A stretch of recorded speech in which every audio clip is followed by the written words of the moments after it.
شائستہ اس صورتحال پر اندر ہی اندر لطف اندوز ہونے لگی۔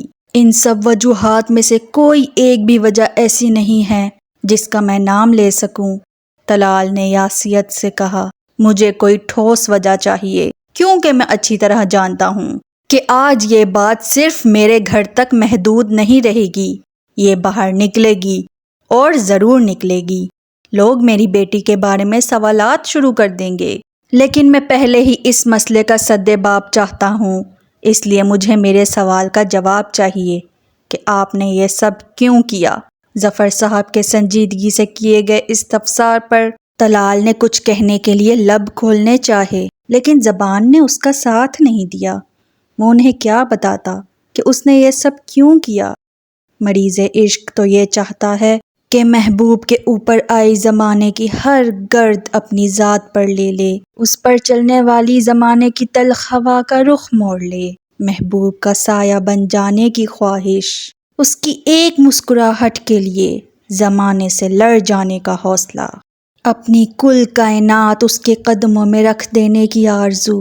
ابھی تو اس نے اپنی کسی خواہش پر عمل نہیں کیا تھا، بس جاب کے ذریعے تھوڑی سی آسانی دینے کی کوشش کی، اور اس کی چھوٹی سی کاوش محبوب کے لیے رسوائی کا سامان کر گئی۔ تمہاری یہ خاموشی بہت سے لوگوں کے دلوں میں مزید شکوک و شبہات پیدا کرے گی۔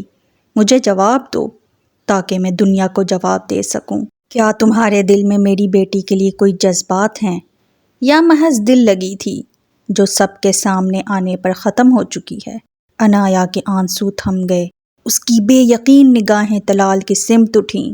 خدا را میرے پاک جذبات کو یہ نام مت دیں، طلال کے بے بسی سے کہنے پر عنایا کا دل ڈوب کر ابھرا۔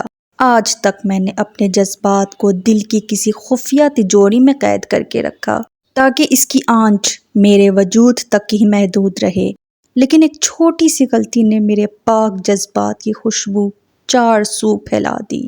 طلال نے شکستگی سے جیسے اپنے جرم کا اعتراف کیا۔ ظفر صاحب لبوں پر تبسم لیے ہوئے تھے، جبکہ حیرت کی زیادتی سے شائستہ کا پورا منہ کھل گیا۔ تمہارے کہنے سے پہلے ہی میں یہ بات جانتا تھا کہ تمہارے کسی بھی عمل کی بنیاد غلط نیتی پر قائم نہیں ہو سکتی، لیکن اب تم کیا چاہتے ہو؟ طلال نے نا سمجھی سے ان کی جانب دیکھا۔ کل کو میں نے اپنی بیٹی کی شادی کرنی ہے، میں اپنی بیٹی کا ہاتھ ایسے شخص کو تھمانا پسند کروں گا جو اس کی عزت کی حفاظت کرنا جانتا ہو، جو اس کے لیے دنیا کے سامنے ڈٹ جائے، جس کی پہلی ترجیح میری بیٹی کی خوشی ہو، اور مجھے یہ ساری خوبیاں آپ میں نظر آ رہی ہیں۔ اب آپ مجھے بتائیں، کیا آپ اپنے الفاظ پر ثابت قدم رہیں گے؟ ایک جائز رشتے میں پہنچ کر ہی سب جذبات پاک اور خالص ہوتے ہیں۔ اگر ایسا چاہتے ہیں تو آپ کو مجھ سے میری بیٹی کو مانگنا ہوگا، ورنہ اسی وقت اپنے قدم واپس پھیر لیں اور دوبارہ کبھی اس راستے پر مت آنا۔ ظفر صاحب نے دو ٹوک لہجے میں دو آپشن اس کے سامنے رکھے، آر یا پھر پار۔ اس وقت سب کچھ جیسے پس منظر میں چلا گیا۔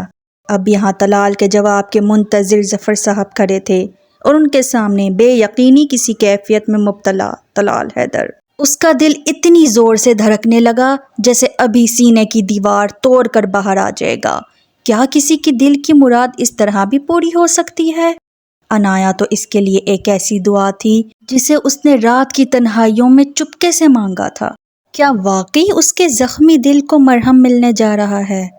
صحن میں موجود پیپل کا درخت خاموش تماشائی بنا حالات کا جائزہ لینے لگا۔ اڑتی چڑیا سہم کر اپنے گھونسلے میں دبک گئی۔ گلے لالا اپنی موج روک کر دم سادھے طلال کے اگلے الفاظ کا منتظر ہوا۔ سب بغور طلال کے ہلتے لب دیکھنے لگے۔